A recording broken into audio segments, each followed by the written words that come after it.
Good morning student. तो आज हम लोग क्या पढ़ने वाले थे? राष्ट्रकूट वंश। इसके पहले हम लोगों ने पाल पढ़ लिया था, यानी कि पाल वंश की स्थापना किसने की थी, प्रतिहार के बारे में जाना। और आज हम लोग पढ़ेंगे राष्ट्रकूट वंश, पाल वंश, प्रतिहार वंश, और अब आज हम लोग पढ़ेंगे राष्ट्रकूट वंश। इस राजवंश ने उत्तर पश्चिमी दक्कन क्षेत्र पर शासन किया। इस राजवंश ने उत्तर पश्चिमी दक्कन क्षेत्र पर शासन किया, जिसकी राजधानी मालखेड़ थी। कहाँ थी राजधानी? मालखेड़। इस राजवंश ने उत्तर पश्चिमी दक्कन क्षेत्र पर शासन किया, जिसकी राजधानी मालखेड़ थी। यह क्षेत्र वर्तमान महाराष्ट्र में सोलापुर के समीप पड़ता है। राजवंश जो राष्ट्रकूट राजवंश थे वो उत्तर पश्चिमी दक्कन क्षेत्र पर शासन किया, जिसकी राजधानी कहाँ थी? मालखेड़। मालखेड़ कहाँ है? महाराष्ट्र में सोलापुर के नजदीक है। कहाँ है मालखेड़? महाराष्ट्र में सोलापुर। राष्ट्रकूट 8वीं शताब्दी में दंती दुर्ग नामक शासक के नेतृत्व में शक्तिशाली होकर उभरे। राष्ट्रकूट 8वीं शताब्दी में दंती दुर्ग नामक शासक के नेतृत्व में, दंती दुर्ग क्या है? एक शासक का नाम था, ठीक है, के नेतृत्व में शक्तिशाली होकर उभरे। इनको उत्तर व दक्षिण में स्थित राज्यों के साथ निरंतर युद्ध करना पड़ा। इनको उत्तर व दक्षिण में स्थित राज्यों के साथ निरंतर युद्ध करना पड़ा। इस वंश में अनेक महत्वाकांक्षी शासक थे। इस वंश में अनेक महत्वाकांक्षी शासक थे। महत्वाकांक्षी किसको कहा था? ढेर सारा ये रखने वाला, जो यानी कि इच्छा, आकांक्षा, यानी कि बहुत रखने वाला, महत्वाकांक्षी। ये शासक गंगा के उपजाऊ मैदानों व कन्नौज पर अधिकार करने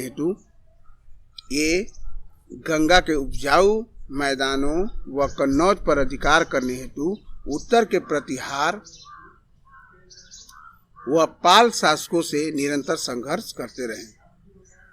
कन्नौज पर अधिकार करने के लिए किससे संघर्ष करते रहे? तो प्रतिहार से और पाल से, ठीक है। दक्षिण में इन्हें पल्लव, पांड्या व चोल शासकों का विरोध झेलना पड़ा। दक्षिण में इन्हें किनका विरोध झेलना पड़ा? तो पल्लव, पांड्या व चोल। ये हम उत्तर की बात कर रहे हैं या दक्षिण की बात हो रहा है कि दक्षिण में इन्हें पल्लव, पांड्या और चोल शासकों से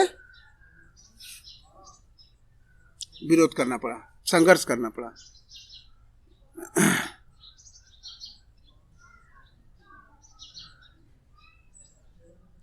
पांड्या व चोल शासकों का विरोध झेलना पड़ा। लगातार युद्धों ने इन्हें काफी सीमा तक कमजोर बना दिया,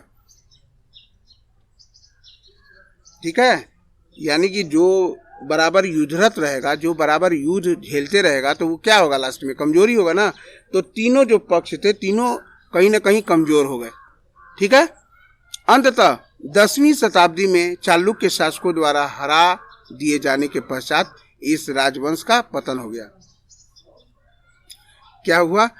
पाल, प्रतिहार और ये जो राष्ट्रकूट थे, तीनों आपस में लड़ते झगड़ते रहे और स्थिति ऐसा हुई कि तीनों कमजोर हो गए और तीनों का अंत हो गया, ठीक है। इसका भी 10वीं शताब्दी में चालुक्य शासकों द्वारा हरा दिए जाने के पश्चात इस राजवंश का पतन हो गया। पाल, प्रतिहार व राष्ट्रकूट राजवंशों का पतन।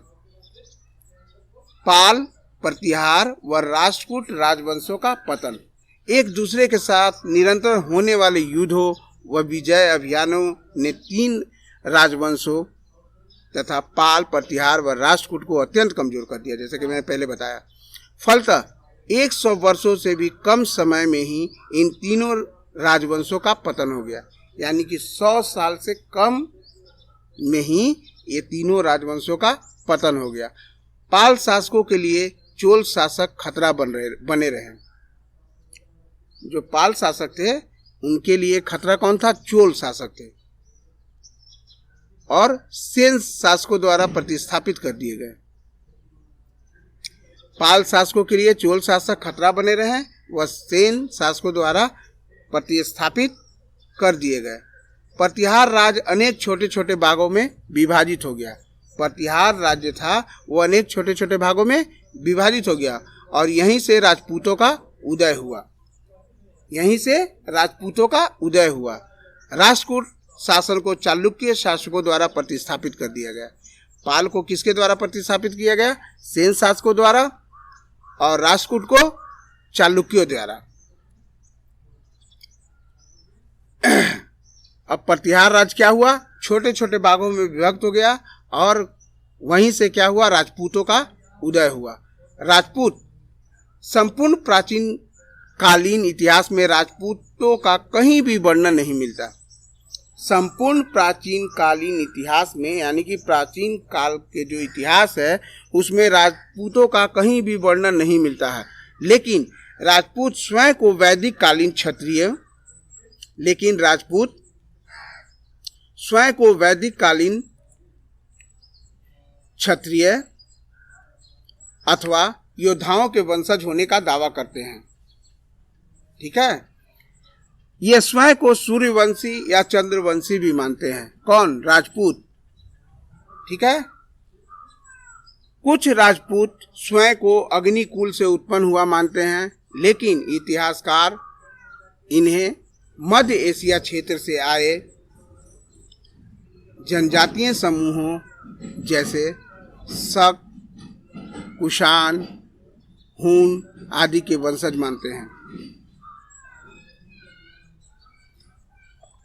ठीक है, जो राजपूत थे सूर्यवंशी या चंद्रवंशी अपने को मानते थे। कुछ राजपूत स्वयं को अग्निकुल से उत्पन्न हुआ मानते हैं, लेकिन इतिहासकार इन्हें मध्य एशिया क्षेत्र से आए जनजातीय समूहों जैसे शक, कुषाण, हून आदि के वंशज मानते हैं। लेकिन इतिहासकार जो थे इन्हें क्या मानते थे? मध्य एशिया क्षेत्र से आए जनजातीय समूह जैसे शक, कुषाण, हून आदि के वंशज मानते हैं, जो हूनों के आक्रमण के पश्चात यहाँ बस गए थे। राजपूत शब्द की उत्पत्ति संस्कृत भाषा के शब्द राजपुत्र से हुई है, जिसका तात्पर्य है राजा का बेटा। राजपूत शब्द की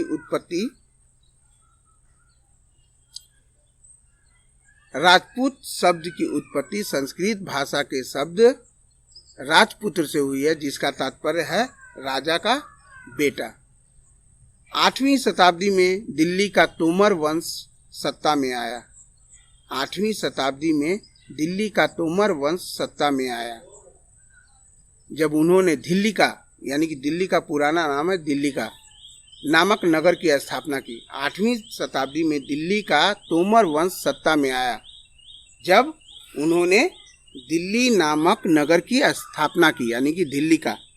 ठीक है, ये प्रतिहार राजाओं के अधीन छोटे शासक थे। ये प्रतिहार राजाओं के अधीन छोटे शासक थे, जिन्होंने लगातार युद्धों के कारण कमजोर हुए प्रतिहार शासकों से स्वयं को स्वाधीन घोषित कर लिया था। ठीक है, जो तोमर वंश था वो क्या था? जो युद्धों के कारण कमजोर हुए प्रतिहार शासकों से स्वयं को स्वाधीन घोषित कर लिया था। ठीक है ना, यानी कि उन्हीं में से कुछ थे। बाद में उनके क्षेत्रों को चौहान शासकों द्वारा छीन लिया गया। बाद में उनके क्षेत्रों को किसके द्वारा छीन लिया गया? चौहान शासकों द्वारा। ठीक है, चौहान वंश, जिन्हें चाहमान वंश भी कहा जाता है, ने दिल्ली व अजमेर के समीपवर्ती क्षेत्रों पर शासन किया। चौहान वंश, जिन्हें चाहमान वंश भी कहा जाता है, ने दिल्ली व अजमेर के समीपवर्ती क्षेत्रों पर शासन किया। पृथ्वीराज चौहान इस वंश का सबसे शक्तिशाली राजा था। पृथ्वीराज चौहान इस वंश का सबसे शक्तिशाली राजा था। किस वंश का? चौहान वंश का। चौहान वंश का सबसे शक्तिशाली राजा कौन था? पृथ्वीराज चौहान। उसने सन 1191 ईस्वी में तराई के युद्ध में मोहम्मद गोरी को पराजित किया था। 1191 ईस्वी में तराई के युद्ध में मोहम्मद गोरी को पराजित किया था। लेकिन अगले ही वर्ष अर्थात 1192 ईस्वी में गोरी ने पृथ्वीराज चौहान को हराकर उसकी हत्या कर दी। किसकी हत्या कर दी? पृथ्वीराज चौहान की। किसने कर दी? मोहम्मद गोरी ने। गुजरात के सोलंकी शासकों को गुजरात के चालुक्य शासकों के रूप में भी जाना जाता है। गुजरात के सोलंकी शासकों को गुजरात के चालुक्य शासकों के रूप में भी जाना जाता है। सिद्धराज इस वंश का एक शक्तिशाली शासक था। सिद्धराज इस वंश का एक शक्तिशाली शासक था। माउंट आबू का दिलवाड़ा मंदिर व मधोरा का सूर्य मंदिर सोलंकी शासन काल में निर्मित हुए दो प्रमुख मंदिर हैं। गुजरात के सोलंकी शासकों को गुजरात के चालुक्य शासकों के रूप में भी जाना जाता है। सिद्धराज इस वंश का एक शक्तिशाली शासक था। किस शासक था? सोलंकी शासक का। माउंट आबू का दिलवाड़ा मंदिर व मधोरा का सूर्य मंदिर सोलंकी शासन काल में निर्मित हुए दो प्रमुख मंदिर हैं। मालवा क्षेत्र के परमार शासक पवार वंश के रूप में भी जाने जाते हैं। इस वंश का सबसे शक्तिशाली शासक भोज परमार था। उसकी राजधानी धार थी। उदयपुर का नीलकंठेश्वर मंदिर परमार शासकों द्वारा निर्मित कराया गया था। तो आज हम लोग इतना ही पढ़ेंगे और इसमें से कुछ क्वेश्चन लिख लीजिए। पहला क्वेश्चन है, पाल, प्रतिहार व राष्ट्रकूट राजवंशों का पतन के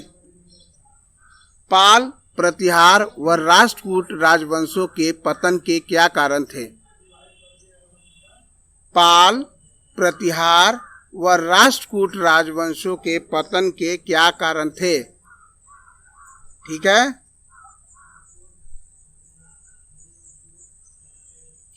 चौहान वंश का सबसे शक्तिशाली शासक कौन था? दूसरा प्रश्न, चौहान वंश का सबसे शक्तिशाली शासक कौन था?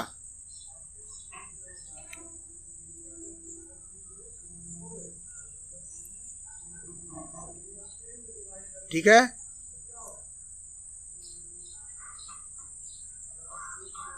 तीसरा सवाल,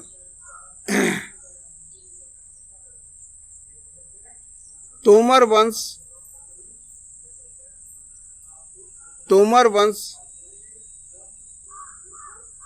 सत्ता में कब आया? तोमर वंश सत्ता में कब आया? तोमर वंश सत्ता में कब आया? ठीक है। तो आज बस इतना ही।